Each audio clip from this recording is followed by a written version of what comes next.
יברכך אדוני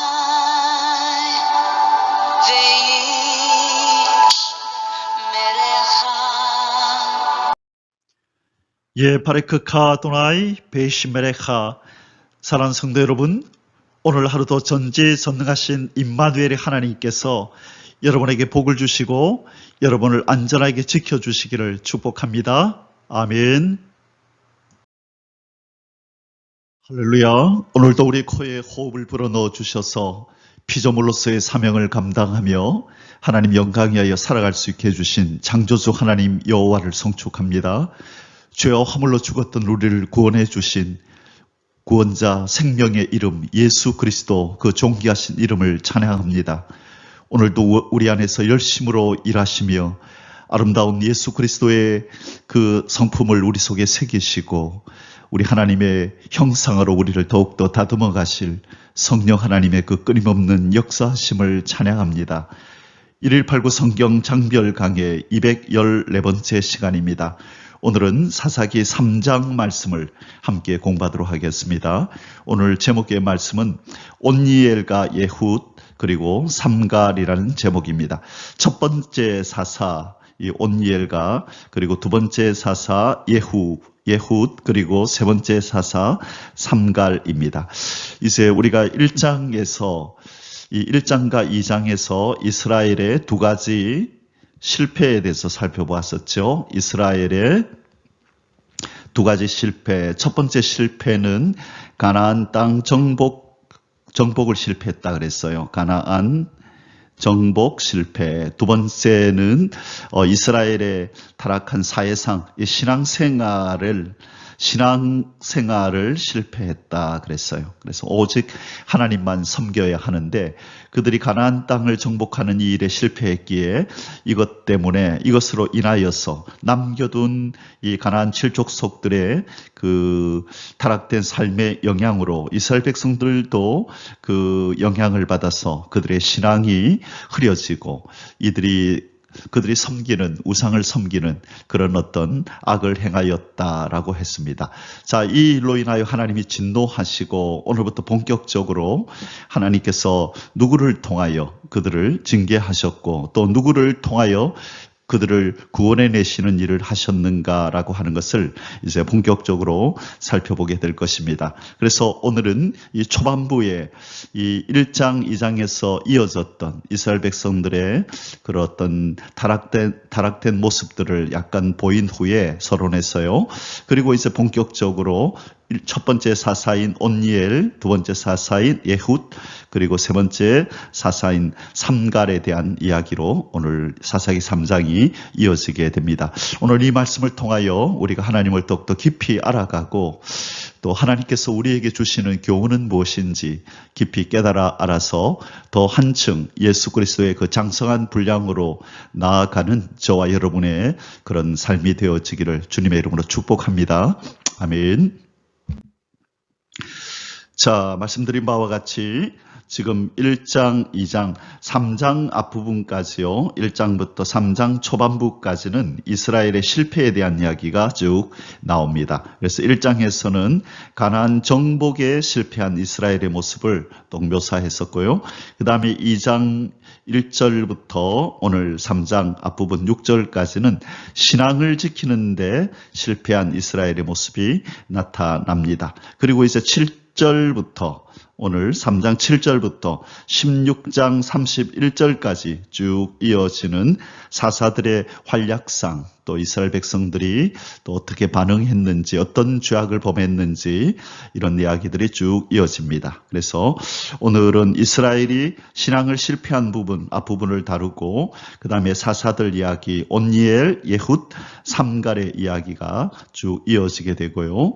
자, 그 다음에 이제 4장부터는 이 드보라 이야기, 또 6장에서 기드온 이야기 쭉 이어지게 될 것입니다. 자, 오늘 사사기 3장의 주제 구절은 4절입니다. 남겨두신 그 이방 민족들로 이스라엘을 시험하사 여호와께서 모세를 통하여 그들의 조상들에게 이르신 명령들을 순종하는지 알고자 하셨더라. 자, 이스라엘 백성들은 하나님의 말씀에 불순종하여 하나님이 다 진멸하고 쫓아내라고 말씀하셨던 이 가나안 7족속들을 남겨두었다고 말씀합니다. 불순종의 결과물들이죠. 불순종의 결과물들. 자, 그러면 하나님이 분명히 이스라엘 백성들이 남겨둘 때는 나름대로 그들만의 이유가 있었을 것입니다. 그죠? 싸우다 보니까 그들보다 강하다고 여겼었는지 아니면 얼마 남지 않은 그들의 모습을 보면서 이들 이렇게 힘없는 얘들 좀 남겨둔다 해서 무슨 특별한 어려움이 있을까? 그리고 우리가 살펴본 바와 같이 어저께였나요? 그 베델을 치러 올라갔을 때에 그 한 사람이 그 베델의 성문을 가르쳐 줬다는 이유로 그들을 살려주잖아요. 그죠? 호의를 베풀었다는 것 때문에 호의를 베푼 것 때문에 살려주는 일이 있었습니다. 그런데 이 구원을 받은 이 사람이 어떻게 했다고요? 그곳에다가 성을 짓고 거주하는 일이 벌어지죠. 이런 일이 너무 잦았다는 것이죠. 성물을 가르쳤다고 살려주고, 그러면 또 배고프다고 음식 좀 줬다고 또 살려주고, 이런저런 이유로 하나님의 말씀을 진멸하라는 말씀에 불순종하여 그들 나름대로의 이유 때문에 불순종하여 남겨둔 그들로 인하여서 이스라엘은 줄곧 이스라엘 역사 내내 고통을 당하죠. 그것을 하나님은 이 가시와 옆구리의 가시와 이제 올무가 될 것이다, 그런 표현을 쓰셨잖아요. 그런데 하나님은 그들이 남겨두신 이것들을 하나님이 나서셔서 이것을 제거하는 일을 해주지 않으시고 그 남겨둔 이방인들을 통하여 이스라엘을 시험하는 데 사용했다고 하는 것입니다. 사랑하는 성도 여러분, 종종 우리도 이런 질문을 하지 않나요? 하나님이 우리를 구원하신 후에 우리의 옛사람의 존재를 하나님의 능력으로 단숨에 제거해버리고 소멸시켜버렸으면 우리도 거룩한 삶을 처음부터 살아갈 텐데, 우리의 경험상으로 알지만 우리가 하나님 앞에 구원을 받고 구원의 감격을 가지고 있으면서도 줄곧 싸우게 되는 것이 무엇이죠? 우리 옛사람과의 영적 싸움이 끊임없이 일어나잖아요. 이것과 같은 원리가 아닌가, 오늘 아침에 이 부분을 이렇게 묵상을 해보았습니다. 왜 하나님께서는 남겨둔 이 이방 민족들을 통하여 이스라엘을 시험하시고 이를 단련해 가실까? 이것은 어떤 의미일까 생각해 볼 때에 1대1로 딱 대입되는 것은 아니지만, 우리가 구원받은 이후에 하나님께서 우리의 옛사람을 단기간에 이렇게 쫓아내도록 그렇게 좀 역사해 주시면 좋을 텐데, 이 구원을 받으면서 하나님이 우리를 새롭게 하시잖아요. 그것을 거듭남이라고 하는데, 이 거듭날 때에 어느 정도 우리의 속성들이 바뀌지요. 우리 안에 거룩한 하나님의 씨가 들어오므로 우리의 전반적인 성향이 바뀌고 삶의 방향도 이제는 완전히 새로워집니다.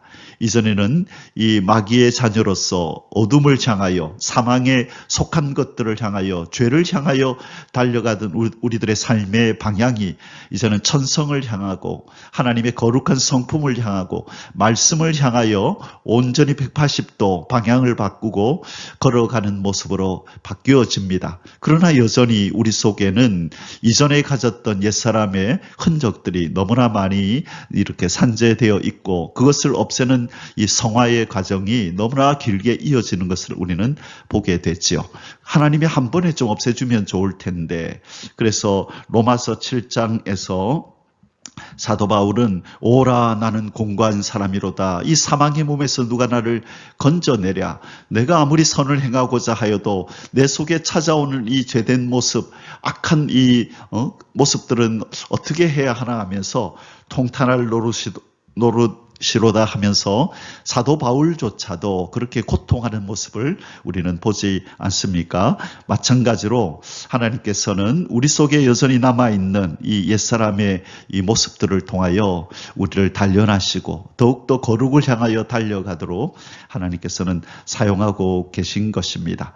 자, 오늘 하나님이 이제 사사기에 나타나는 이 이스라엘의 불순종의 결과도 이용하시는 여호와 하나님의 모습이 이제는 나타납니다. 그래서 이런 관점으로도 우리가 사사기를 보면 우리의 신앙생활에 적용하는 데 도움이 될 것이라 생각합니다. 그렇다고 하나님 이스라엘 백성이 불순종하여 이 남겨둔 이 가나안의 7족속들 이 남겨둔 행위가 절대로 이건 잘한 것이다라고 정당할 수 없다는 것을 우리는 분명히 하고 이 사사기를 공부해야겠습니다. 인간은 부족하고 연약해도 하나님은 그것조차도 선용하여서 자기 백성을 다듬어 가신다라는 그런 어떤 영적 원리 정도로 이해하고 넘어가면 좋겠습니다.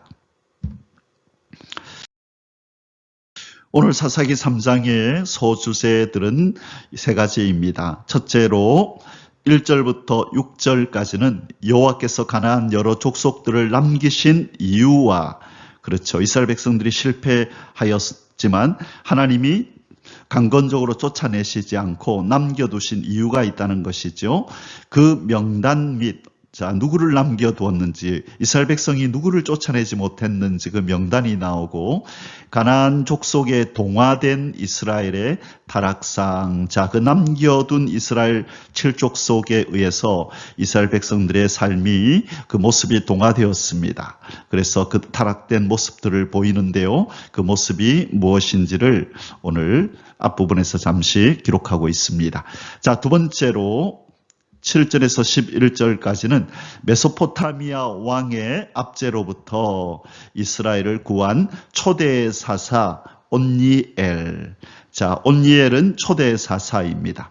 자, 메소포타미아 왕의 압제로부터 이스라엘을 구원해낸 초대 사사 이야기가 이제 지금부터 나오게 됩니다. 일대 사사 온니엘의 활약.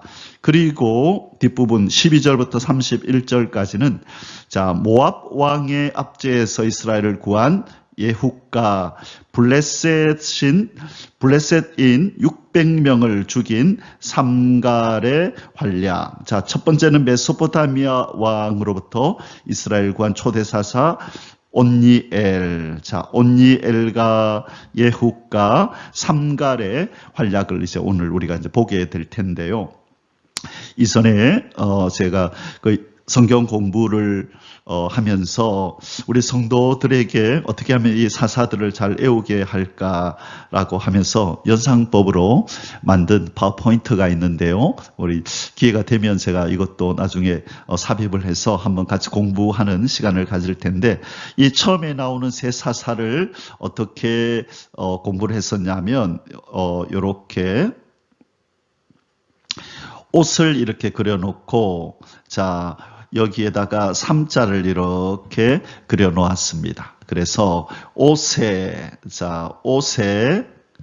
옷에다가 뭘 그렸다고요? 3자를 그렸다.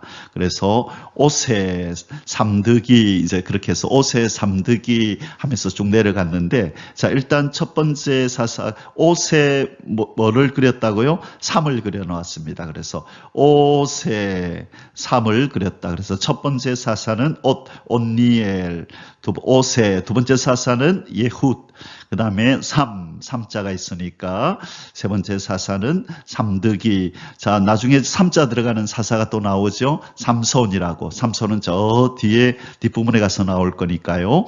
삼자 들어가는 사람이 두 사람이 나오는데 삼갈과 삼손이 나오는데 앞에 나오는 삼은 삼갈이다. 그래서 옷의 삼득이. 그래서 이 예훗은 왼손잡이라는 이 수식어를 붙이고요. 왼손잡이 예훗. 그 다음에 상갈은 이제 소모는 막대기를 가지고 이 600명을 죽였다. 이런 식으로 나옵니다. 그래서 온니엘은 초대 사사라는 이 수식어가 붙고 초대 사사 온니엘, 왼손잡이 예훗, 소모른 막대기로 사역했던 삼갈, 그렇게 특징을 우리가 지을 수 있겠습니다.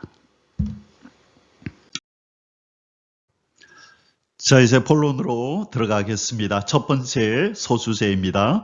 여호와께서 가나안 여러 족속들을 남기신 이유와 그 명단 및 가나안 족속에 동화된 이스라엘의 타락상. 자, 첫 번째 우리 소주제에서는요, 왜 하나님께서 가나안 여러 족속들, 이스라엘 백성들이 불순종의 결과로 남겨둔 그 가나안 7족속을 직접 나서셔서 그렇게 제거하지 않으시고 남겨두셨는가? 그리고 그들의 명단은 무엇인가? 어떤 누구들인지, 그리고 이스라엘 백성들이 바로 남겨둔 그 가나안 족속들에게 동화되어서 어떤 타락한 모습을 보였는지, 이 세 가지를 1절에서 6절에서 간략하게 지금 기록하고 있습니다. 1번, 여호와께서 가나안 열국을 남기신 이유와 그 열국들의 구체적 명단. 1절에서 4절입니다. 여호와께서 가나안의 모든 전쟁들을 알지 못한 이스라엘을 시험하려 하시며, 자, 이유를 말씀하시네요. 왜 남겨두셨는지 그들을 시험하시겠다는 거예요. 그래서 바로 이 가나안의 가나안의 족속들을 도구로 삼아서 이스라엘 백성들을 시험하시겠다. 자, 남겨둔 7족속들이 어떤 용도로 쓰인다고요? 도구로 쓰인다는 것이죠. 이스라엘의 자손의 세대 중에 아직 전쟁을 알지 못하는 자들에게 그것을 가르쳐 알게 하려 하사 남겨두신 이방 민족들은, 자, 무엇을 가르치신다고요? 전쟁을 가르치시겠다.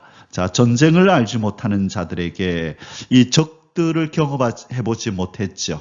그렇죠? 그래서 이들의 조상들은 애굽에서부터 하나님께서 이 애굽을 치시는 장면, 그리고 가나안을 광야를 지나는 동안에 아말렉과도 싸우고, 또 요단의 동편에 있던 또 헤스본 왕과 또 바산 왕과 싸웠던 것, 그리고 가나안 땅에 들어와서 또 정복 전쟁을 치루었던 이 수많은 전쟁들을 자기들의 조상을 경험하면서 이 전쟁이 하나님의 손에 있다는 것, 하나님이 어떤 능력을 가지고 계신지, 그리고 어떻게 하면 전쟁에서 승리하고 어떻게 하면 아무리 전략적으로 또 전력적으로 우세하여도 실패하게 되는지, 그래서 하나님의 말씀에 순종하면 승리하고 불순종하면 패배한다는 이 승패의 영적 원리를 이스라엘 백성들의 조상들은 알고 있었지만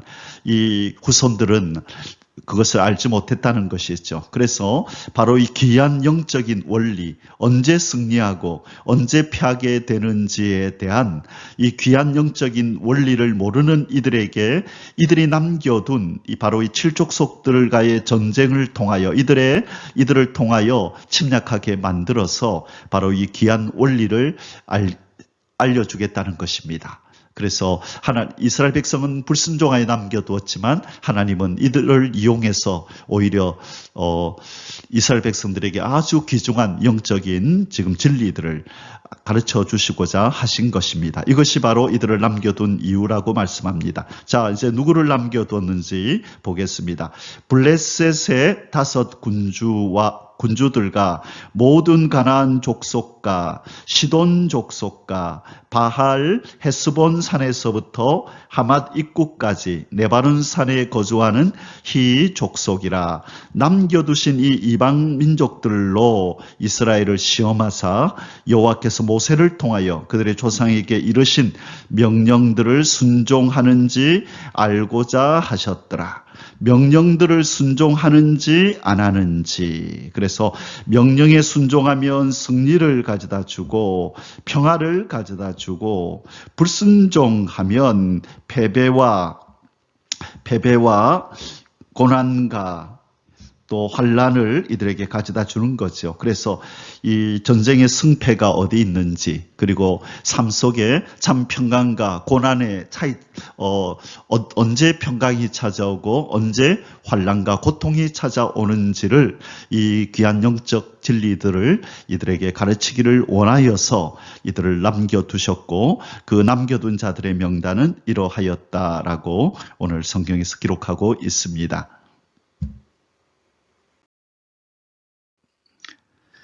자, 계속해서 이제 두 번째로 가나안 족속들에게 동화된 이스라엘의 타락상. 자, 어떤 모습을 가지고 있었기에, 어떤 타락된 모습을 가지고 있었기에 하나님이 이렇게 진노하시고 적들을 이용하여 하나님께서 이들을 징계하시는가 하는 것을 우리가 살펴보겠습니다. 5절에서 6절입니다. 그러므로 이스라엘 자손은 가나안 족속과 헷 족속과 아모리 족속과 브리스 족속과 히 족속과 여부스 족속 가운데에 거주하면서 그들의 딸들을 맞아 아내로 삼으며 자기 딸들을 그들의 아들들에게 주고 또 그들의 신들을 섬겼더라. 자, 여기서 우리가 주목해야 할 표현이 뭐죠? 이들 가운데에 거주했다, 이런 표현을 씁니다. 자, 이들 가운데에 거주했다. 얼마나 많이 남겨두었으면 이제 하나님께서 이런 표현을 쓰시겠습니까? 쭉 주변에 이 적들이 둘러싸여 있고 그 가운데에 지금 이스라엘이 이렇게 둘러싸인 것처럼 완전히 이방인들에 의해서 둘러싸여서 이방인들이, 이스라엘이 그들 가운데 거주하는 것 같은 이런 뉘앙스를 남기는 표현을 쓰고 있는 것입니다. 자, 이렇게 해서 하나님이 구체적으로 명하시면서 하지 말라고 했던 것을 이들은 지금 자행하고 있습니다. 그것이 뭐죠? 그들의 딸들을 맞아 아내로 삼으며, 딸들을 맞아 아내로 삼으며 딸들을 그들의 아들들에게 주고, 이 이들과 지금 결혼 관계 속으로 들어갔다는 거죠. 자, 그리고 그들의 신을 섬기는 일을 또 했네요. 신을 섬기고, 그래서 결혼을 하려면 데리고 오는 그 며느리가 섬기는 신을 인정해주고 데리고 오는 사이의 신을 인정해주는 이런 일이 자연스럽게 일어났을 것이고, 그러므로 말미암아 이스라엘은 자연스럽게 바로 이들과 혼합이 되고 이들이 섬기는 신을 섬기는 우상 숭배로 그렇게 나아가게 되었던 것입니다. 하나님이 이것을 우려하셔서 엄중하게 이렇게 하지 말라고 명령하셨다 그랬죠. 모세오경에서 그리고 또 여호수아서에서 쭉 그렇게 말씀하셨는데, 대표적으로 이렇게 하지 말라고 하나님이 엄히 명하셨던 그 기록이 어디에 나온다고요? 신명기 7장 1절 이하에서 모세가 유언적인 설교를 하면서 신신당부를 했던 내용이 바로 이 내용이었거든요. 절대로 이들과 혼인관계 속으로 들어가지 말고 우상을 섬기지 말라고 그렇게 말씀했죠. 우리 다시 한번 찾아서 한번 읽어보도록 하겠습니다. 1절입니다. 내 하나님 여호와께서 너를 인도하사 내가 가서 차지할 땅으로 들이시고 내 앞에서 여러 민족, 헷 족속과 기르가스 족속과 아모리 족속과 가나안 족속과 브리스 족속과 히 족속과 여부스 족속, 곧 너보다 많고 힘이 센 7 족속을 쫓아내실 때에 내 하나님 여호와께서 그들을 내게 넘겨 내게 치게 하시리니 그때 너는 그들을 진멸할 것이라. 그들과 어떤 언약도 하지 말 것이요 그들을 불쌍히 여기지도 말 것이며 또 그들과 혼인하지도 말지니 내 딸을 그들의 아들에게 주지 말 것이요 그들의 딸도 내 며느리로 삼지 말 것은 4절입니다. 그가 내 아들들을 유혹하여 그가 여호와를 떠나고 다른 신들을 섬기게 함으로 여호와께서 너희에게 진노하사 갑자기 너희를 멸하실 것임이라. 5절에 오직 너희가 그들에게 행할 것은 이러하니 그들의 제단을 헐며 주상을 깨트리며 아세라 목상을 찍으며 조각한 우상들을 불사를 것이니라. 아멘. 1절에서 5절에 분명히 하나님이 이렇게 명령했죠. 그들로 며느리를 삼지 말고 사이를 삼지 말고 다른 신을 섬기지 말라라고 분명히 엄중하게 말씀하셨음에도 불구하고 이스라엘은 이렇게 타락의 길로 걸어갑니다. 왜 그렇죠? 남겨둔 이 불순종 때문에 남겨둔 자들의 영향을 받아서 이렇게 된 것입니다. 사랑하는 성도 여러분, 우리가 이 정도야 뭐 하고 그렇게 대수롭지 않게 남겨두었던 불순종의 결과들이 장차 우리의 신앙생활과 우리의 삶에 크나큰 이 타락의 길로, 악의 길로 우리를 휘몰아 갈 수 있다는 것을 우리는 기억해야 합니다. 그래서 사사기를 공부하는 동안에 아직도 소탕하지 못한 우리의 심령 속에 있는 죄된 것들, 또 우리의 삶의 영역에 이렇게 널려있는 세상적인 것들을 다 도려내고 가지치기를 하는 이 작업을 우리는 성경부와 함께 우리는 단행해야 될 줄 믿습니다. 그래서 여러분, 하나님의 도우심으로, 성령님의 조명하심으로 말미암아 우리가 제거하고 소탕하고 진멸해야 할 세상적 요소들이 무엇인지 더 정확하게 파악하고 간파해내어서 소멸하는 그런 역사가, 그 은혜가 하늘로부터 저와 여러분에게 임하기를 주님의 이름으로 축복합니다. 아멘. 자, 이제 두 번째 소수세를 공부하겠습니다. 메소포타미아 왕의 압제로부터 이스라엘을 구한 초대사사 온니엘의 활약 7절에서부터 11절인데요. 오늘 이제 본문에 이 메소포타미아라는 단어가 나올 겁니다. 메소포타미아 왕. 이제 메소포타미아라는 표현이 나오는데요. 메소포타미아라는 말은 이 구약의 히브리어 성경에 보면 아람 나하라임이라는 그런 어떤 표현을 바로 메소포타미아라고 번역을 한 것입니다. 아람 나하라임.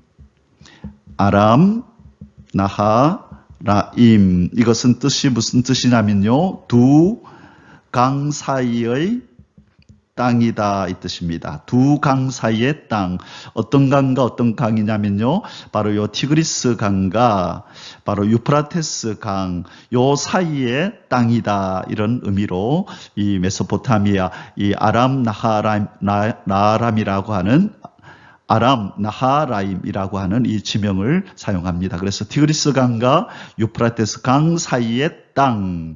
그래서 이 땅은 이라크와 이란과 관련이 있는, 그래서 이전의 성경적인 용어로 말하면 바벨론이죠. 이라크는 바벨론이고 그 다음에 이란은 페르시아죠. 자, 그래서 이 땅과 관련이 있는 이쪽 지역을 의미한다라고 그렇게 주석은 말하고 있습니다. 자, 참고하시고 오늘 이 내용을 살펴보겠습니다. 1번, 이스라엘의 범죄와 메소포타미아 왕을 통한 하나님의 징계, 7절에서 8절입니다. 7절, 이스라엘 자손이 여호와의 목전에 악을 행하여 자기들의 하나님 여호와를 잊어버리고 바알들과 아세라들을 섬긴지라. 여호와께서 이스라엘에게 진노하사 그들을 메소포타미아 왕 구산 리사다임의 손에 파셨으므로 이스라엘 자손이 구산 리사다임을 8년 동안 섬겼더니. 자, 여기서 우리에게 참으로 어색한 표현이 이렇게 등장을 합니다. 손에 파셨다. 누구예요? 구산 리사다임이라고 하는 이 적의 손에다가 이스라엘을 파셨다는 것입니다. 이제까지 우리가 성경을 쭉 공부하면서 친숙하게 보아왔던, 자주 보아왔던 그 표현은 하나님이 그들을 이스라엘의 손에 넘기심에 누구를 넘기심에 하나님께서 적들을 이스라엘 손에다가 그동안에는 쭉 넘겨주셨잖아요. 그런데 오늘 갑자기 하나님께서 이스라엘을 이 적의 손에다가 파셨다, 넘겨줘버리셨네요. 그들을 괴롭히라고, 그들을 치라고, 그들을 아프게 하라고 적의 손에다가 넘겨주었다라고 말씀합니다. 자, 그런데 바로 이 구산 리사다임이 누군가, 메소포타미아 왕이라고 표현이 되어 있는데요. 이 구산이라고 하는 것은 이름을 의미하는 것이고, 리사다임은 무슨 뜻이냐면요, 리시아라고 하는, 이 리시아가 이것은 죄를 얘기하는 거거든요. 죄, 리시아. 자, 그런데 거기에 뒤에 남성 복수형 임이 붙어가지고 리샤다임, 자, 리사다임. 그래서 죄들이라는 의미로 쓰입니다. 그러니까 많은 죄들. 그러니까 많은 죄들을 범한 구산이다. 이 구산은 이름이라 그랬죠. 그러니까 이 왕의 이름이 많은 죄를 범한, 아주 악행을 범한 이 다임이라는, 구산이라는 뜻이에요. 그래서 범죄를 많이 저지른 구산을 통하여 하나님 앞에 범죄를 많이 행한, 악을 행한 이 이스라엘을 하나님께서 징계하시는 거예요. 자, 참 재밌는 표현이죠. 하나님은 악을 하나님 앞에 많이 행하여 이방인들과 결혼하고 가나안 족속들을 쫓아내지 않을 뿐만 아니라 그들이 섬기는 우상을 섬기는 이 악행을 행하는 이스라엘 백성들을 악을 많이 행한 구산 리사다임을 통하여서 악행을 행하는 이스라엘을 지금 징계하고 계시는 장면입니다. 바로 몇 년 동안이나 8년 동안이나 이 죄를 많이 범한 구산 리사다임을 그렇게 섬기도록, 이들에 의해서 고통을 당하도록 하나님이 허락하셨다는 것입니다. 자, 우리가 이전에 출애굽기 때 배웠던 이렇게 악인의 손에다가 하나님 백성을 넘겨주는 이 뜻을, 무슨 뜻이라 그랬죠? 이 하나님께서 그 본심이 아님에도 불구하고 이스라엘을, 자기 백성을 그렇게 가르치고 교훈하기 위해서 하나님의 본심이 아니지만 허용하는 그런 뜻이 있다 그랬잖아요. 그것을 허용적인 뜻이다 그랬습니다. 그래서 어느 목적을 가지시고 어느 기간 동안 하나님께서 그 하나님의 본심은 아니지만 그들이 행하는 악행들을 그대로 방치해 두시고 그 결과를 그들이 경험하도록 하는 이 허용적인 뜻을 이렇게 나타내실 때가 있다 그랬었습니다. 이것이 언제 나왔었냐면 이스라엘 백성들이 하나님이 공급해 주는 만나로 만족하지 못하고 우리 고기 먹게 해달라고 하나님 앞에 원망불평하며 때를 쓸 때에 좀 하나님 고기 좀 먹고 싶습니다. 좀 내려주십시오. 얼마든지 좋은 말로 할 수도 있지만 이들은 걸핏하면 하나님을 향하여 원망불평을 쏟아 놓았었죠. 그때 하나님이 한번 실컷 먹어봐라 하면서 한 달 동안이나 먹을 수 있는 이 메추라기를 내려다 주면서 그 고기가 그들의 입에서 씹힐 때, 이 사이에 있을 때에 하나님이 그들을 징계하는 그 장면을 우리가 볼 때에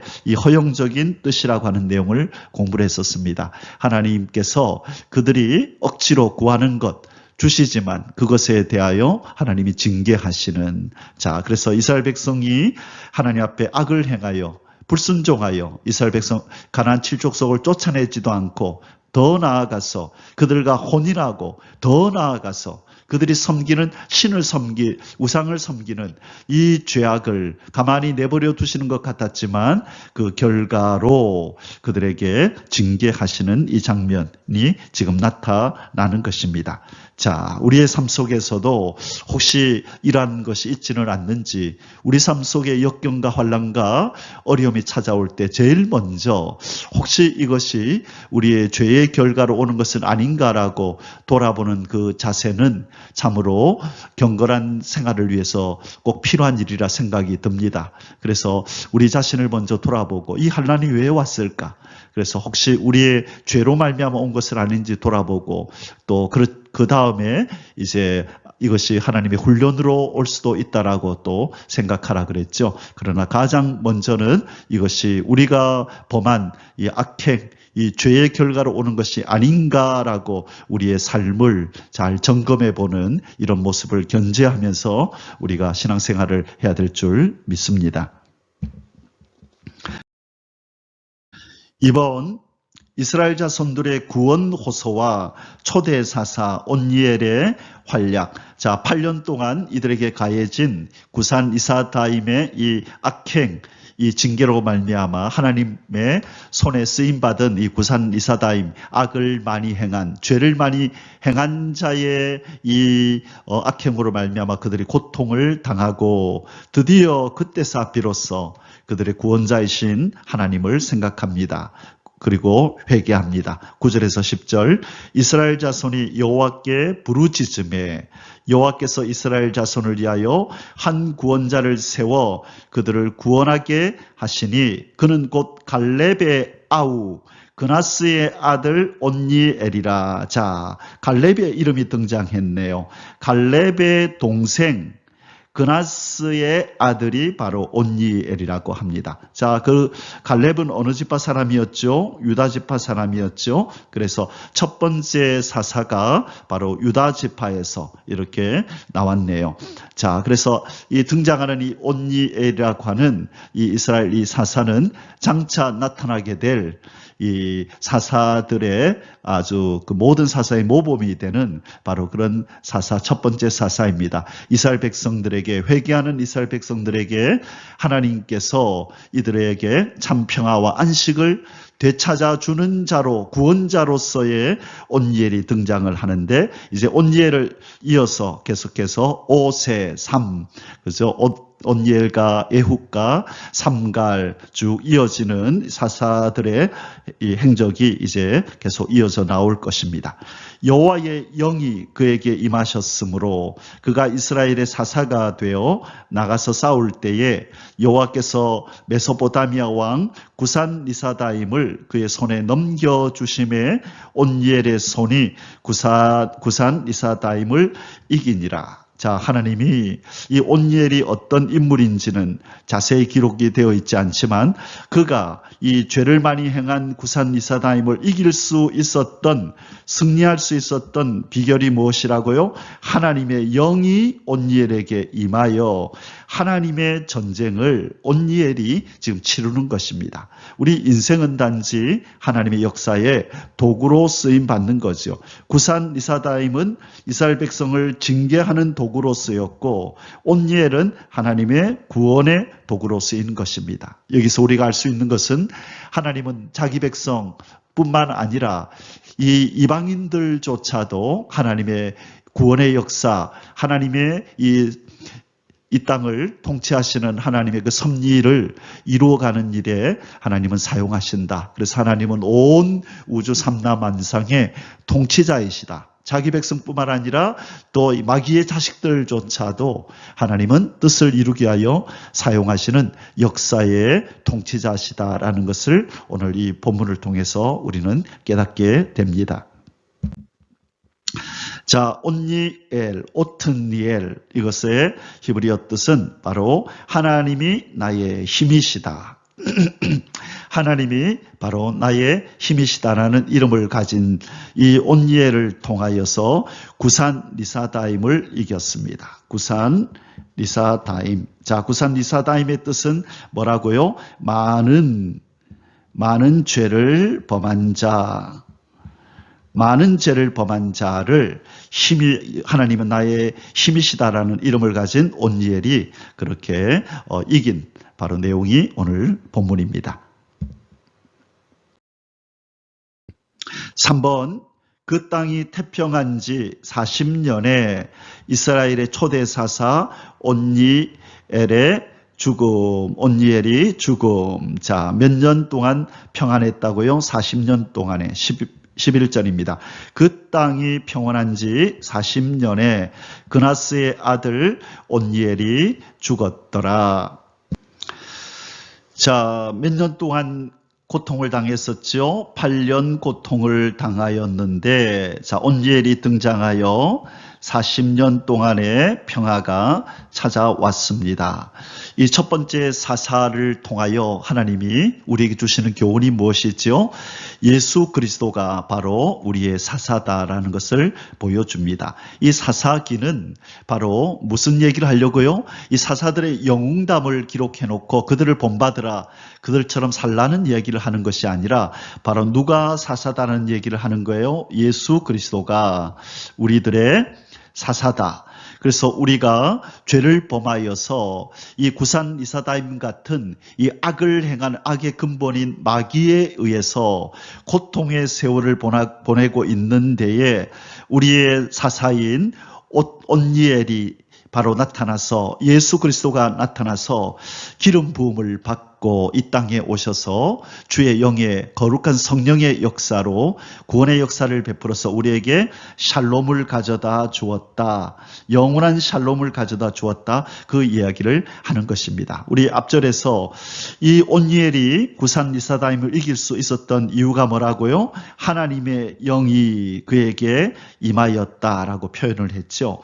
바로 누가복음 4장 말씀을 우리에게 생각나게 하는 구절입니다. 4장 16절에서 19절에 보면 예수님께서 회당에 들어가셔서 이사야의 글을 가져오라 한 다음에 이렇게 읽으시죠. 4장 16절에서 19절에 예수께서 그 자라나신 곳 나사렛에 이르사 안식일에 늘 하시던 대로 회당에 들어가사 성경을 읽으려고 서심해 선지자 이사야의 글을 들이거늘 책을 펴서 이렇게 기록된 데를 찾으시니 곧 주의 성령이 내게 임하셨으니, 자, 주의 성령이 내게 임하셨으니 이는 가난한 자에게 복음을 전하게 하시려고 내게 기름을 부으시고 나를 보내사 포로된 자에게 자유를, 눈먼 자에게 다시 보게 함을 전파하며 눌린 자를 자유롭게 하고 주의 은혜의 해를 전파하게 하려 하심이라 하였더라. 자, 누구의 모습이 나타나죠? 바로 이 온니엘, 이 하나님의 영을 받아서 8년 동안 고통하던 이스라엘 백성을 건져내어 40년 동안의 평화를 준 바로 이 온니엘의 모습을 통하여 예수 그리스도가 우리는 보이는 것입니다. 그래서 사사기는 바로 우리의 사사가 되시는 예수 그리스도의 모습을 지금 드러내고 있다. 우리는 그렇게 이해하면서 사사기를 공부해야 합니다. 자, 누가복음 4장 16절에서 19절까지 해서 예수님이 읽으셨던 이 이사야의 글은 이사야 몇 장이 나오는 글일까요? 그것은 바로 이사야서 61장 1절에서 2절까지의 말씀입니다. 나중에 성경을 한번 찾으셔서 읽어보시면 도움이 될 것입니다. 자, 이제 마지막 세 번째 소수세를 공부하겠습니다. 3번 모압 왕의 압제에서 이스라엘을 구한 예후가 블레셋인 600명을 죽인 삼갈의 한량. 자, 모압 왕을 압제에서 구한 예후, 블레셋인 600명을 죽이고 이스라엘을 구한 삼갈. 자, 두 사람의 우리 그 사사들이 함께 등장합니다. 자, 예훗은 특징이 뭐라 그랬죠? 왼손잡이. 그 다음에 삼갈은요, 소모는 막대기로 그렇게 적들을 죽였다. 그것이 이들을 수식하는 말이라고 말씀드렸죠. 자, 그러면 이 두 사람의 이 사사의 행적을 우리 한번 살펴보도록 하겠습니다. 1번 이스라엘 자손이 또다시 여호와께 악을 행하여 범죄함.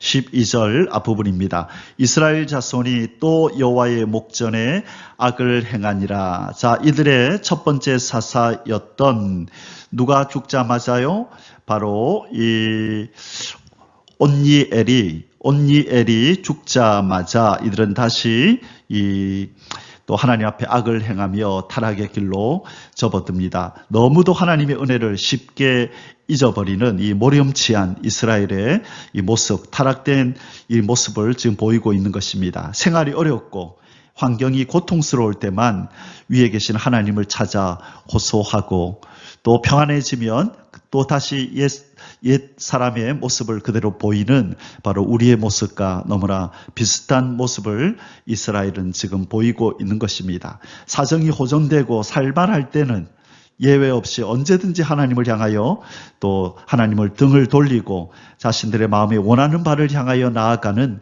이 이스라엘 사람들이 바로 우리들의 모습인 것입니다. 하나님은 바로 이들의 이 모습을 통하여 우리의 죄상을 고발하시는 겁니다. 너희들은 그렇지 않느냐라고 우리에게 보여주는 겁니다. 사사기를 통하여 우리의 사사가 되시는 예수님의 구원의 역사를 보여주실 뿐만 아니라 또다시 그렇게 평안이 찾아오면 악을 행하는 우리의 모습들을 이들의 모습을 통하여 바로 오늘날 저와 여러분을 하나님은 지금 고발하고 계신 것입니다. 그래서 우리 보고 너희들은 이전에 사사시대에 이스라엘 사람들처럼 하지 말라. 그렇게 하지 말라.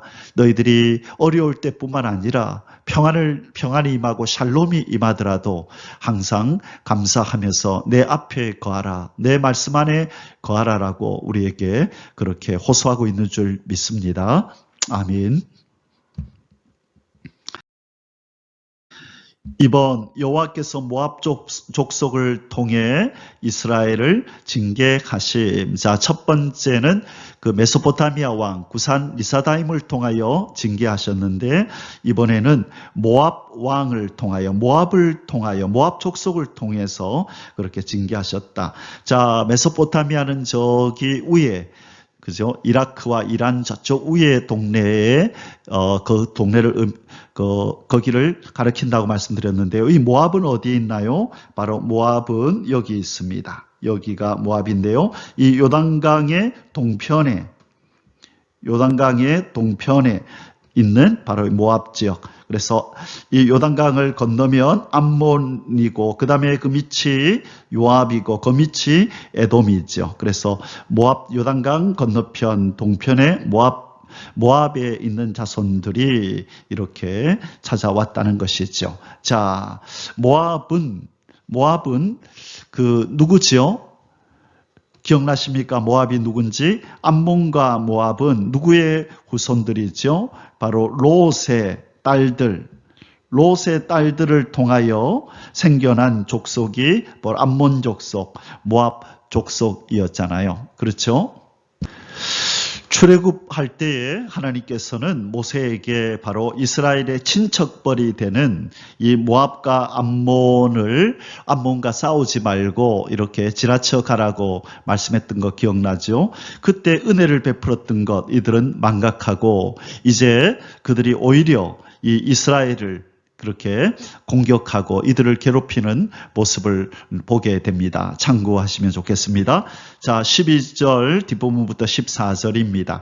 이스라엘 자손이 여호와의 목전에 악을 행함으로 여호와께서 모압 왕 에글론을 강성하게 하사 그들을 대적하게 하심에, 자, 하나님이 이방 왕 에글론을 강성하게 하셨다. 하나님이 이 일에 간섭하셨다는 것을 우리는 보게 됩니다. 우리가 하나님 앞에, 하나님 백성이 하나님 앞에 악을 행하면 우리 주변의 적들을 강하게 하시고 그들을 이용해 하셔서 우리를 징계하신다는 걸 보여주는 거죠. 그래서 우리 주변의 환경들이 평안하고 안정되기 위해서는 우리가 하나님의 말씀에 순종하고 살아가야 한다는 것이죠. 그럴 때 우리 자신의 삶이 평안할 뿐만 아니라 우리 주변의 환경들도 우리를 위하여 구성되고 조성되면서 우리에게 유익을 가져다주는 환경으로 그렇게 바뀐다는 것입니다. 그렇지 않다면, 우리가 하나님의 불순종한다면 이 땅의 모든 것들이 우리를 향하여 대적하여 일어나게 된다는 것입니다. 13절입니다. 에글론이 암몬과 아말렉 자손들을 모아 가지고 와서, 자, 누구에게 도움을 청하나요? 암몬 자손과 아말렉 자손, 이 하나님의 대적 아말렉 자손들을 모아 가지고 와서 이스라엘을 쳐서 종려나무 성읍을 점령한지라. 이스라엘 자손이 모압왕 에그론을 18회 동안 섬기니라. 18년 동안을 섬겼네요. 자, 여기서 에글론이 암몬과 아말렉 사람, 하나님이 진멸하라고 했던 그때 그 아말렉 족속들을 모아서 왔네요. 적들이 다 동원이 되었습니다. 이 적들의 협업이 이루어졌네요. 그죠? 연합군을 이루어서 지금 이스라엘을 공격해 왔다는 것입니다. 자, 여기서 중요한 것은 바로 어떤 성읍이 점령되었다고요? 종려나무 성읍이 점령되었다. 여러분, 이것은 아주 큰 의미를 가집니다. 여기서 종려나무 성읍이라고 하는 것은 어디를 의미할까요? 혹시 여러분 짐작할 수 있겠습니까? 바로 여리고성입니다. 여리고성. 바로 여리고 성읍이 이들에 의해서 함락되었다는 것이죠. 바로 여리고 성이 무엇입니까? 이 가나안 땅 정복 전쟁의 첫 번째 소산물이었잖아요. 바로 이것이 빼앗겼다라고 하는 것은 바로 이들의 하나님께서 얼마나 지금 진노하시고 이 이스라엘 백성들이 가나안 땅 정복 전쟁에서 최초로 획득한 이 성읍까지 빼앗기게 하셨다고 하는 것은 하나님의 진노가 얼마나 큰지를 지금 보여주고 있는 상징적인 그런 패배인 것입니다. 이스라엘 백성들이 하나님 말씀에 불순종하여서 이렇게 습관적이고 반복적으로 죄를 범할 때에 이 가나안 정복 전쟁의 상징적인 이 성읍이었던 여리고성을 지금 빼앗기고 말았습니다. 이것은 우리에게 어떤 교훈을 주실까요? 이 죄의 뿌리를 제거하지 못하고 남겨둔 채 우리가 적당히 죄 가운데서 거하여 산다면 하나님께서 우리에게 은혜로 주신 선물들을 남김없이 뺏어갈 수 있다는 것을 우리에게 보여주는 것입니다. 이 은혜의 선물들이 무엇입니까? 하나님께서 우리에게 구원의 감격을 먼저 주셨죠. 그리고 이 구원을 받은 우리에게 이 은총의 선물들을 많이 주셨잖아요. 우리의 가정의 평화, 우리의 또 건강, 우리의 자녀들의 형통, 여러 가지 우리의 삶 속에 은총의 선물들을 많이 주셨죠. 자, 그러나 우리가 하나님 앞에서 악을 행하고 불순종의 길을 계속 걸어간다면 먼저 사라지는 것이 무엇이라고요? 구원의 감격이 사라지고 마음의 슬픔과 고통과 이 두려움이 엄습해 온다는 것입니다. 그리고 뿐만 아니라 이 평안했던 우리의 삶 속에 여러 가지 것들이 뒤틀리고 꼬이면서 이 마음에 이 평강이 사라져버리는 이런 일들이 찾아온다는 것입니다. 그래서 신명기 28장에 보면요, 이 복과 저주를 명할 때에 너희들이 내 말에 순종하고 나를 잘 섬기면 이런 복을 줄 것이다 말씀하시다가 뒤에 가서 너희들이 만일 내 말을 버리고 내 말씀을 어기고 우상을 섬기고 한다면 내가 이런 저주를 내릴 건데 하면서 뒷부분에 가 뭐라고 하냐면 너희들에게 임한 이 저주들로 인하여 너희들이 미칠 것이다.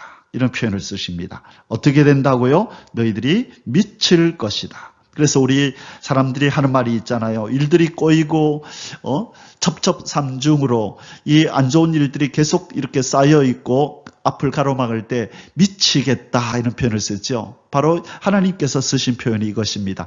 너희들이 하는 모든 일이 이렇게 될 것이다. 너희들이 아무리 마음의 평강을 찾고자 하여도 너희들이 마음이 미치겠다라고 그렇게 표현할 정도로 너희들의 마음에 고통이 찾아올 것이다. 그렇게 말씀한 겁니다. 지금 이스라엘 백성은 미칠 지경에 이르러야 합니다. 하나님께서 차지하게 하셨던 기적적인 방법으로 획득하게 하셨던 여리고성, 이 종려나무 성읍을 빼앗겨 버린 것이죠. 지금으로 말하면 구원의 감격이 사라져버리는 환란을 이들에게 준 것입니다. 18년 동안 이 바로 모압 왕 에그론이 적들을 모아가지고 이렇게 협동을 해서 이스라엘 백성들을 이렇게 지금 괴롭히고 있는 장면입니다. 여러분, 우리 삶을 돌아보며 우리의 구원의 감격이 사라지지 않도록 하나님이 주신 은혜의 선물들이 우리에게서 사라져가지 않도록 우리는 속히 우리의 죄에서 돌이키고 하나님만 여호와께로 돌아가는 이 역사가, 통회의 역사가, 회개의 역사가 오늘 이 시간 저와 여러분에게 있기를 주님의 이름으로 축복합니다. 아멘. 자, 우리 큰 지도를 보면서 다시 한번 정리를 해볼까요? 자, 모압의 에글론 왕이 바로 모압이 여기 있고요. 요단강의 동편에 모압 왕 에글론이 누구와 이렇게 연합했죠? 암몬과 그 다음에 아말렉과 연합해서 이렇게 이스라엘을 공격해 와서 여리고성을 빼앗았다고 얘기를 합니다. 자, 여리고성을 빼앗았다. 자, 그렇죠. 그래서 지금 요단의 동편에 있는 바로 이 모압이다. 그 다음에 모압과 암몬은 누구의 후손이라고요? 바로 롯의 딸들의, 그러니까 롯의 후손들이죠. 롯과 그의 딸들이 동침하여서 낳은 아들이 바로 모압과 암몬의 후손들을 이루게 된 것이죠. 자, 그래서 결국 이 롯, 아브라함의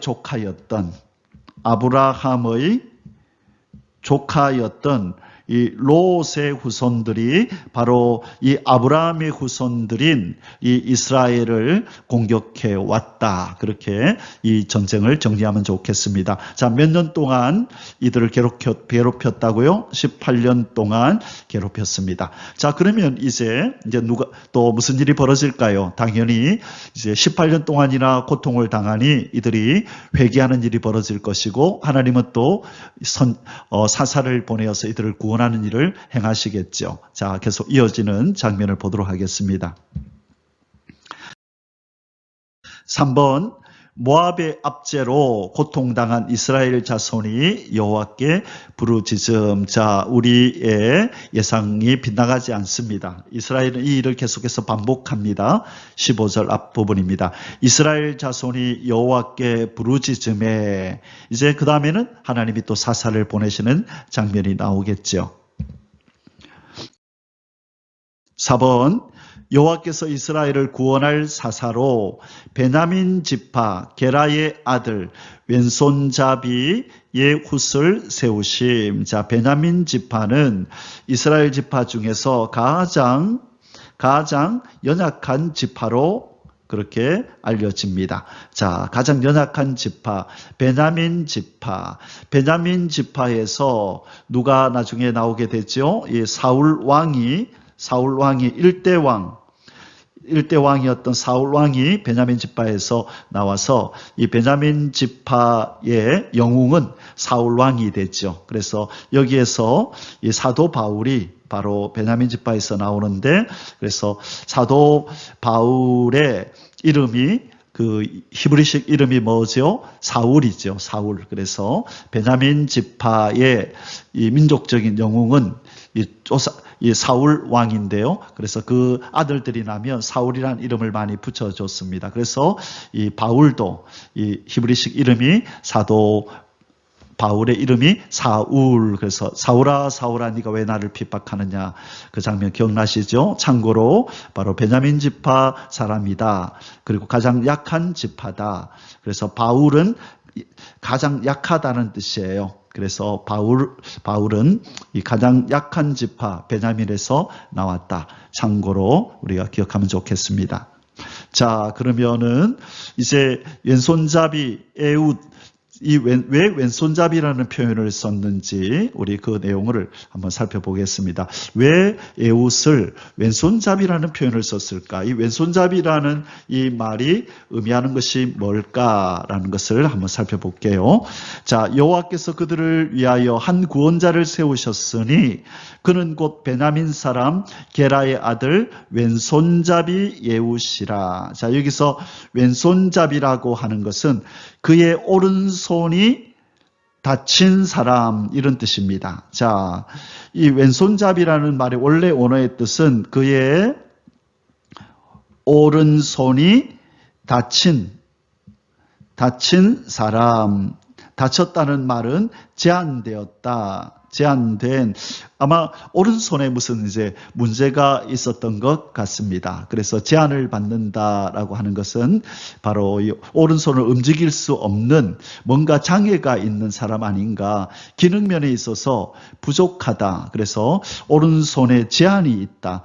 그래서 우리 성경에 명확하게 나오진 않지만 그의 오른손이 다친 사람, 오른손이 제한된 사람, 그래서 뭔가 오른손에 부족함이 있는 연약한 존재임을 지금 강조하고 있는 것입니다. 자, 그래서 하나님께서 이 가장 연약한 지파인 베냐민 지파에서 참 이렇게 오른손이 제한된 다친 바로 왼손잡이 에웃을 통하여, 이 말은 뭐죠? 남들을 지도할 만한, 또 이렇게 구원할 만한 이런 힘이 없는 이 사람을 통하여 이스라엘 백성을 건져내었다. 자, 이것은 전적으로 누구의 은혜다? 바로 하나님의 능력이고 하나님의 은혜로 이스라엘 백성의 구원이 이루어졌다는 것을 여기에서 지금 보여주고 있는 것입니다. 자, 여기에서 재미있는 내용 중에 하나는 뭐냐면요. 이 베냐민이라고 하는 이 베냐민의 이름이 뜻이 뭐냐면요. 바로 오른손의 아들이라는 뜻이에요. 오른손의 아들. 자, 오른손의 아들이라는 이름을 가지고 있는 이 베냐민 지파에서 오른손을 쓰지 못하는 에훗이 나온 것입니다.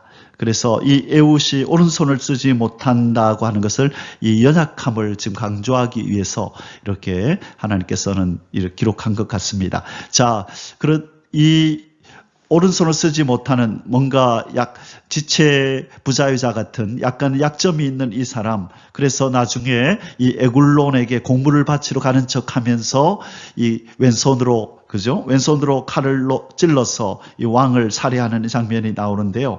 이 오른손을 쓰지 못하는 이 에훗이 찾아오니까 이 호위병들도 아이고 이렇게 문제가 있는 이 사람이 뭐 무슨 위협이 되겠어라고 방심했던 것으로 그렇게 여겨집니다. 자, 하나님은 약한 자를 들어서 강한 자를 부끄럽게 만드시고 하나님은 약한 자를 통하여서 하나님의 강함을 드러내시는 거죠. 그래서 바로 베냐민 지파의 사도 바울도 그를 약하게 만든 가시를 없애달라고 하나님 앞에 그렇게 간구했지만 내 은혜가 네게 족하다 그렇게 말씀하실 때에 사도 바울이 깨달은 게 뭐죠? 약할 것이 곧 강함이구나. 나의 약함을 통하여 하나님의 강함이 나타나는구나 라고 하는 귀한 영적인 교훈을 그가 얻은 것이죠. 마찬가지로 바로 에훗에게서 우리는 동일한 그 하나님의 종을 사용하시는 하나님의 도구를 사용하시는 원리를 우리는 배우게 됩니다. 5번 에훗이 모압 왕 에글론을 처단함. 자, 15절 뒷부분부터 26절까지입니다. 이스라엘 자손이 그를 통하여 모압 왕 에글론에게 공물을 바칠 때에 에훗이 길이가 한 규빗 되는 좌우의 날선 칼을 만들어 그의 오른쪽 허벅지 옷 속에 차고, 자, 한 규빗 된다는 말은 45cm에서 50cm 정도 된다 그랬죠. 자, 이것을 차고 오른쪽 허벅지 옷 속에다가 차고 공물을 모압 왕 에글론에게 바쳤는데 에글론은 매우 비둔한 자였다. 아주 뚱뚱한 사람이었답니다. 에훗이 공물 바치기를 마친 후에 공물을 메고 온 자들을 보내고 자기는 길갈 근처, 자, 길갈이니까 어디죠? 지금 여리고성을 빼앗겼다 그랬잖아요. 바로 여리고성 옆에가 길갈이었죠. 바로 그 길갈 근처 돌 뜨는 곳에서부터 돌아와서 이르되, 자, 여기서 돌을 뜨는 곳이다라는 표현을 썼죠. 여기 근처 돌 뜨는 곳, 이것은 신학자들도 좀 이게 아주 이렇게 좀 적절한 이 번역일까라고 그렇게 생각하는 부분입니다. 왜냐하면 이것은 돌 뜨는 곳이라고 하기보다는 새기는 곳, 새기다 또는 조각하다, 그리고 다듬다, 돌을 다듬다라는 의미로 다듬다 이렇게 사용되어야 더 적절한 히브리어 단어를 사용하고 있기 때문입니다. 그래서 이 돌 뜨는 곳이 어딘가라고 했을 때 돌을 새기고 조각하고 돌을 다듬어서 이걸 뭐 할 때 쓰는 거죠? 바로 우상을 만들 때 쓰는 표현입니다. 그래서 아마 이곳이 이제 그들이 남겨둔 이 가나안 족속들이 우상을 만드는 곳으로 사용했던 곳이 바로 이 돌 뜨는 곳이라고 하는 길갈 근처에 이곳이다라고 그렇게 신학자들은 지금 여기고 있습니다. 자, 이곳에서부터 돌아와서 이르되 왕이여 내가 은밀한 일을 왕에게 아뢰려 하나이다 하니 왕이 명령하여 조용히 하라 하매 모셔선 자들이 다 물러간지라. 에훗이 그에게로 들어가니 왕은 서늘한 다락방에 홀로 앉아있는 중이라 에훗이 이르되 내가 하나님의 명령을 받들어 왕에게 아랠 일이 있나이다 하매 왕이 그의 좌석에서 일어나니 자 뭔가 좋은 소식을 좋은 어떤 이야기를 해줄 거라고 기대했겠죠. 자 계속 이어서 보도록 하겠습니다. 21절입니다. 예훗이 왼손을 뻗어 그의 오른쪽 허벅지 위에서 칼을 빼어 왕의 몸을 찌르매 칼자루도 나를 따라 들어가서 그 끝이 등 뒤까지 나갔고 그가 칼을 그의 몸에서 빼내지 아니하였으므로 기름이 칼날에 엉켰더라. 에훗이 현관에 나가서 다락문들을 뒤에서 닫아 잠그니라. 에훗이 나간 후에 왕의 신하들이 들어와서 다락문들이 잠겼음을 보고 이르되 왕이 분명히 서늘한 방에서 그의 발을 가리우신다. 자, 그의 발을 가리우신다라는 표현은 이 화장실을 이용하신다 이 말입니다. 화장실에 가셨다. 자, 이런 표현을 썼습니다. 자, 그래서 신하들이 왕이 이렇게 문을 잠그고 이렇게 나오지 않는 걸 보면서 아마 지금 화장실을 이용하는 중이구나라고 생각했다는 것이죠. 하고 그들이 오래 기다려도 왕이 다락문들을 열지 아니하는지라 열쇠를 가지고 열어본즉 그들의 군주가 이미 땅에 엎드려져 죽었더라. 그들이 기다리는 동안에 예훗이 피하여 돌 뜨는 곳을 지나 스이라로 도망하니라. 자, 여기서 돌 뜨는 곳, 우상 만드는 곳을 지나서 스이라로 도망하니라. 여기서 스이라라고 하는 것의 원어의 뜻은요, 털이 많은 거칠한 이런 의미를 가지고 있는 단어에서 파생된 단어이거든요. 그래서 이 뜻은 그러니까 어떤 이 강변이나 돌 뜨는 곳 길갈 주변이 아니라 이 숲이 많은 어느 지역으로 도망을 했다는 거죠. 그래서 이곳은 그 에브라임 지역, 빨리 그 길갈과 이 여리고는 그 요단강 그 옆이라서 저 밑에 있었거든요. 그래서 빨리 올라와서 산으로 올라와서 에브라임 지역으로 지금 도망을 쳤음을 의미하고 있습니다. 27절에 가면 바로 에브라임 지역이 나오게 되는데요. 바로 그것 때문에 지금 에브라임 지역이 거명이 되는 것입니다. 자, 빨리 도망을 쳤습니다. 그 자리를 뜨는 것이 상책이죠. 그래서 왕을 죽인 후에 빨리 그곳을 떠서 에브라임 지역으로 올라갔음을 말씀하고 있습니다. 자, 지금 왼손잡이 에훗이 비만인 바로 에글론을 이렇게 처단하는 바로 그 장면을 묘사한 그림입니다. 6번 에훗의 지휘 아래 이스라엘이 모압을 공격하여 승리함. 27절에서 30절입니다. 그가 이르러 에브라임 산지에서 나팔을 불매 이스라엘 자손이 산지에서 그를 따라 내려오니 에훗이 앞서가며, 자, 에브라임 산지라는 말이 나오죠. 이것이 바로 아까 스이라라는 이름으로 앞부분에서 나왔습니다. 스이라.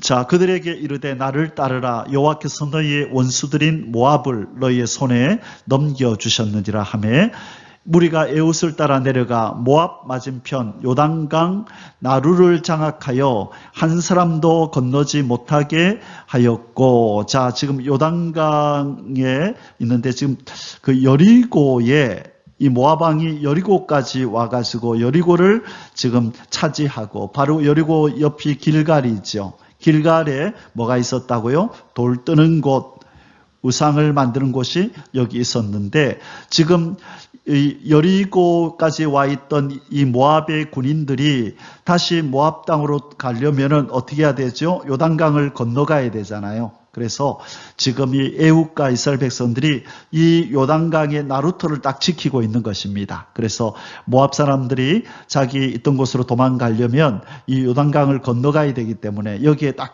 길목을 차지하고 여기에서 지금 도망가지 못하도록 딱 지금 지키고 있는 그 장면을 묘사하고 있습니다. 그때에 모압 사람 약 10,000명을 죽였으니 모두 장사하여 모두 용사라. 한 사람도 도망하지 못하였더라. 그날에 모압이 이스라엘 수하에 굴복하매 그 땅이 80년 동안 평온하였더라. 자, 긴 세월이다, 그죠? 80년 동안 평화가 찾아왔습니다. 누구를 통하여? 베냐민 지파, 가장 약한 지파의 그 오른손의 아들이라고 하는 이 베냐민의 그 지파 중에서 오른손을 쓰지 못하는 이 누구를 통하여? 바로 에웃을 통하여, 오른손을 쓰지 못하는 왼손잡이 에웃을 통하여 하나님께서 이들에게 평화를 주셨고, 장작 80년이라고 하는 긴 세월 동안에 평안을 주셨으므로 평온하였더라라고 말씀합니다. 이 구원의 역사는 누구로부터 비롯되었다? 에옷이 아니라 바로 힘센 용사가 되시는 여호와 하나님이 이들을 건지시고 이기게 하셨다. 바로 구원자 예수 그리스도의 모습이 나타나는 것입니다.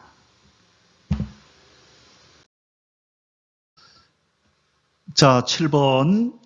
에훗 후에 삼갈이 사사가 되어 블레셋인 600명을 죽이고, 자, 블레셋인 600명을 죽이고 이스라엘을 구함. 31절입니다.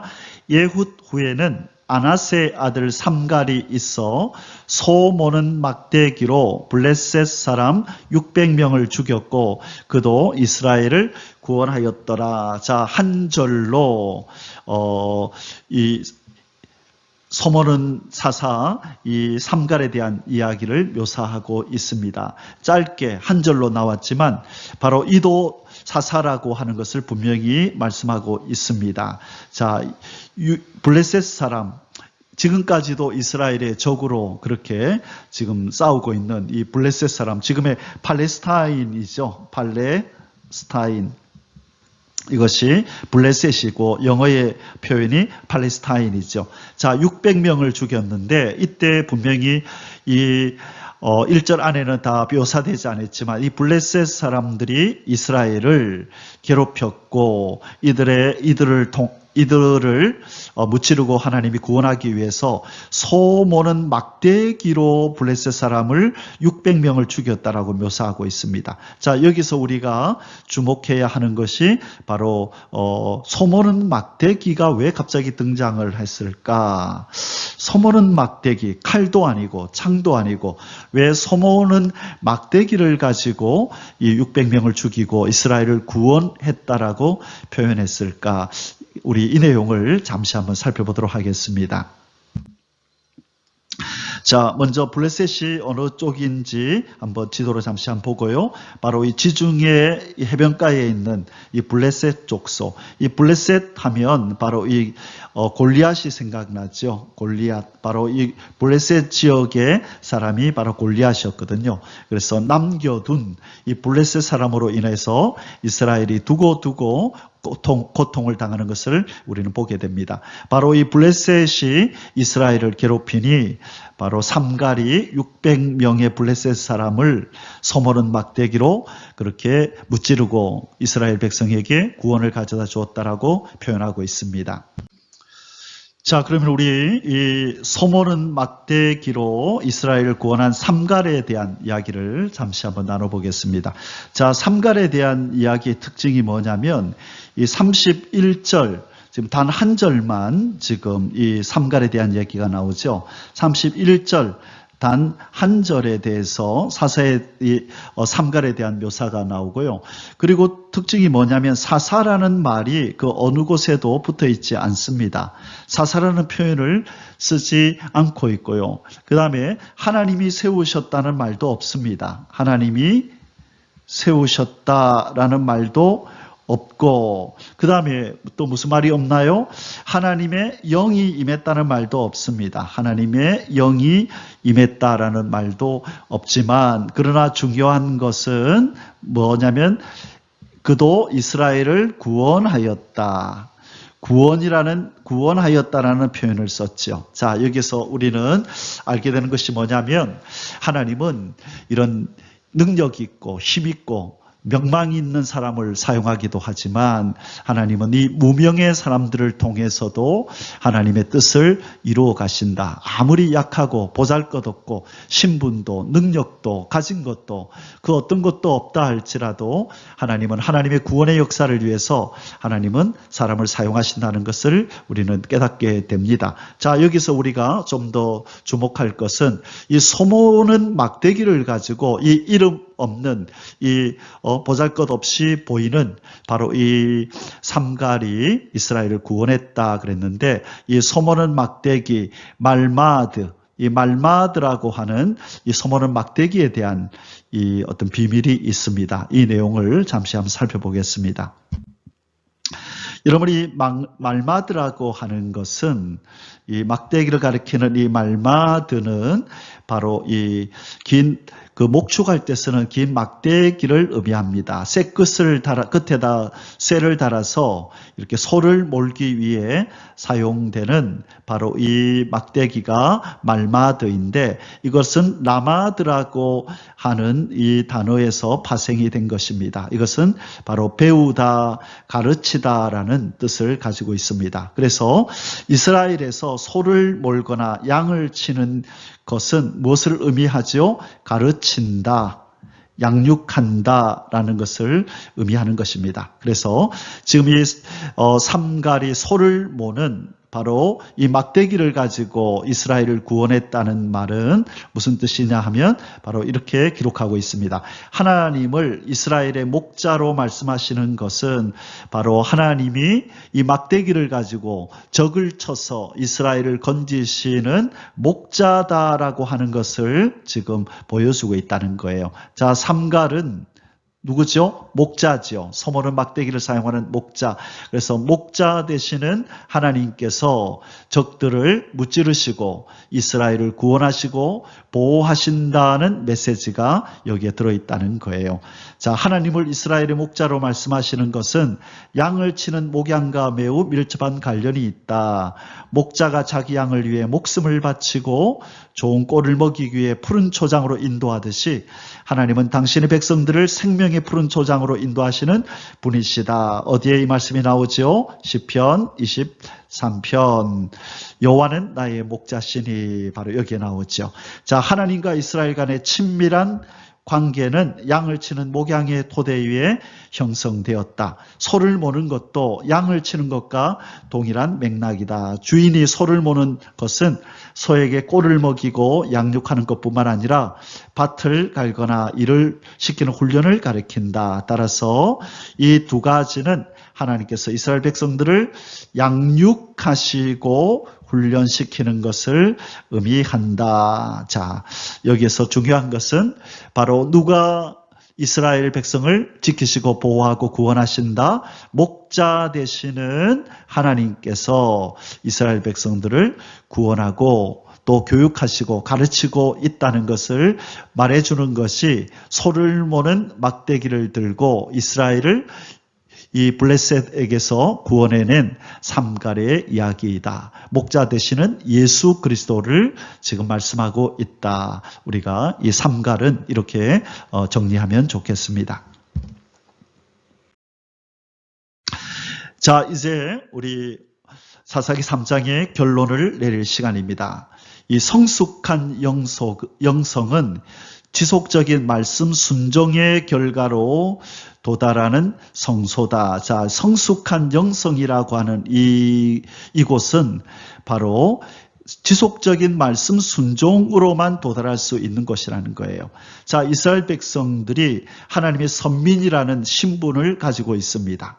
이 하나님으로부터 택함을 받았다고 하는 이 선민이라고 하는 이 직분이, 이 직책이 바로 거룩한 영성의 보증수표가 되는 것이 아닙니다. 선민이 되면 바로 거룩한 영성을 소유하느냐, 성숙한 영성을 가지느냐, 그것이 아니라 지속적으로 말씀 순종이 있어야만 도달할 수 있게 된다는 것입니다. 이스라엘 백성은 선민이란 이름을 가지고 이 가나안 땅에 심겨졌습니다. 그러나 그들은 지속적인 말씀 순종이 아니라 처음부터 하나님 말씀을 불순종하기 시작하지요. 그 지속적인 말씀 불순종의 결과로 그들은 바로 이 죄악의 구렁텅이로 떨어졌고 결국 그들은 주변 적들에 의해서 고통을 당하는 일이 벌어졌지요. 사랑하는 성도 여러분, 여기에서 우리는 말씀 순종, 지속적인 말씀 순종의 중요성을 우리는 깨닫게 됩니다. 가나안 족속들에게 동화된 이스라엘의 타락상, 지속적인 말씀의 순종이 아니라 불순종으로 나아간 이스라엘 백성들이 어떤 고통을 당하게 되었는지를 오늘 우리가 쭉 살펴보았죠. 자, 5절과 6절입니다.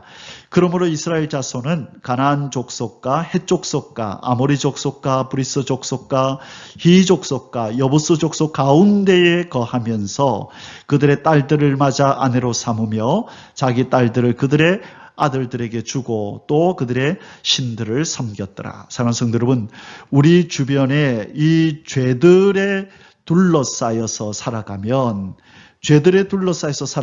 거룩한 영성에 이룰 수가 없습니다. 우리 주변에 이 족속들을 다 쳐서 무찔러야만 바로 우리는 거룩한 영성에, 이 거룩한 장소, 거룩한 영성이라고 하는 이곳에 도달할 수가 있는 것입니다. 사사기 내내 하나님은 이 진리를 우리에게 지금 가르치고 있는 것입니다. 주변의 족속들을, 7족속들을 다 쫓아내어라. 옛사람을 다 죽여라. 세상에 있는 것들을 사랑하지 말라. 그리하여야만 하나님이 원하시는 거룩한 그 영성, 성숙한 영성을 가진 바로 그곳에 도달할 수 있다고 하는 것을 우리에게 말씀하시는 겁니다. 사랑하는 성도 여러분, 오늘 결론적으로 오늘 하루 우리의 삶을 잘 돌아보면서 우리가 제거하고 쳐내야 할 이 가나안 7족속의 세력들은 무엇이며 오늘 우리에게 하나님이 주셔서 순종하라고 하시는 말씀은 무엇인지 그 말씀을 먼저 순종하는 것으로부터 우리의 영성을 더 깊은 곳으로, 더 높은 곳으로 그렇게 키워나가는 저와 여러분의 복된 하루가 되시기를 주님의 이름으로 축복합니다. 아멘. 할렐루야. יברכך